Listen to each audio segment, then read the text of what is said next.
Governor Rick Perry drew his 6 guns and let Governor Romney have it, with both barrels over Romney's failure to produce his personal tax returns. But the biggest soundbite of last night goes to the other cowboy from Texas, Congressman Ron Paul, whose tax ideas outgunned his opponents. Take a listen to this. Mitt, we need for you to release your income tax so the people of this country can see how you made your money. And I think that's a fair thing. I have nothing in them that suggests there's any problem, and I'm happy to do so. What's happened in history is people have released them in about April of the coming year, and that's probably what I do. We should have the lowest tax that we've ever had, and up until 1913, it was 0%. What's so bad about that? So your answer is zero. Zero. Joining me now to discuss abolishing the income tax is a man who's no stranger to studying and analyzing taxes. He's Steve Moore, head of the editorial board of the Wall Street Journal and a good friend of the show. Steve, it's a pleasure. Welcome back to Freedom Judge, Watch. Great to be with you. Can we take Congressman Paul seriously at his word that were he to be nominated and then elected president, he would move to reduce the income tax rates to zero, or as he says, gradually abolish the income tax, shrink the government down to its constitutional size, and force it to go to other resources for cash? Well, Judge, think about this. This is a point that Ron Paul made very effectively last night, which was that for the first, roughly 130, 140 years of our nation, we didn't have an income tax. And yet we did have a prosperous country. We got richer every year. And so there's no reason we can't imagine what America would be like without an income tax. And what I really like about the way he frames this issue, Judge, as you know, I'm an economist. I mean, can you imagine America's position, competitive position in the world, if Ron Paul were able to get our income tax rate down to zero when other countries have 30, 40, 50% rates? You would see the most massive insourcing of jobs into America in the history of the world.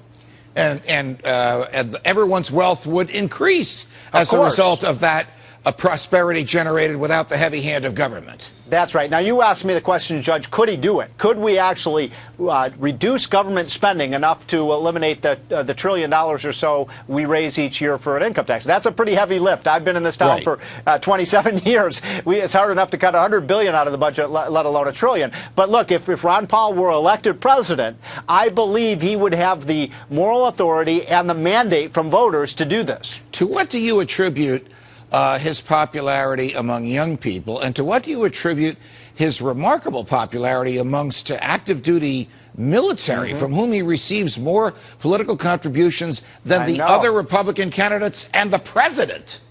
Well, I could speak about the young people because I have 2 young people in my home who are 18 and 19 years old who came home from college, over Christmas vacation with all these Ron Paul stickers and bumper stickers. And you know what? He just speaks to the aspirations of young people who understand that the wheels have come off this economy, that the income tax is an albatross around our neck, that government has become so large that the only jobs that are available for college graduates are now to go work for the Postal Service or work for the government. And you know what? The young people don't like that direction. They like his idealism. I liken this to sort of the idealism that on the other side of the aisle that Barack Obama had, as you recall, in 2008. He appealed to young people. Now we're getting those idealists moving more to the right. They've seen the failure of Obamonomics and big government, and they are very attracted to Ron Paul's limited government, low tax, more freedom agenda. You and I both believe that you own your own body and you ought to be able to put into your body whatever you want. Is it fair for the Gingrich, Santorum, and Romney crowd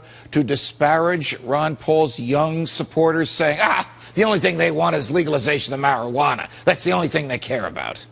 Well, you know what? I think that Ron Paul, look, I don't think Ron Paul is very likely to win this nomination, but he could. But the reason that Ron Paul is so critical to the Republican Party is that those are the voters that are going to determine not just potentially this election, but think about this. You know, the way people vote when they're 18 to 25 years old, all studies show that then they get into that habit of voting either Democrat or Republican. So I believe that he is an essential part of the Republican coalition, and Republicans better pay very close attention to what he's saying and not disparage or belittle the kinds of positions he's taken on things like drug legalization. I mean, honest people can disagree on it, but to simply say that he's just for pot smokers, I think is to belittle a position. Look, I had never smoked pot in my life, but I believe that everybody should have the right to do so without the government coming in their house and putting them in jail. Got it. Steve Moore, thanks for joining us. Great to be with you, Judge. Up next, meet the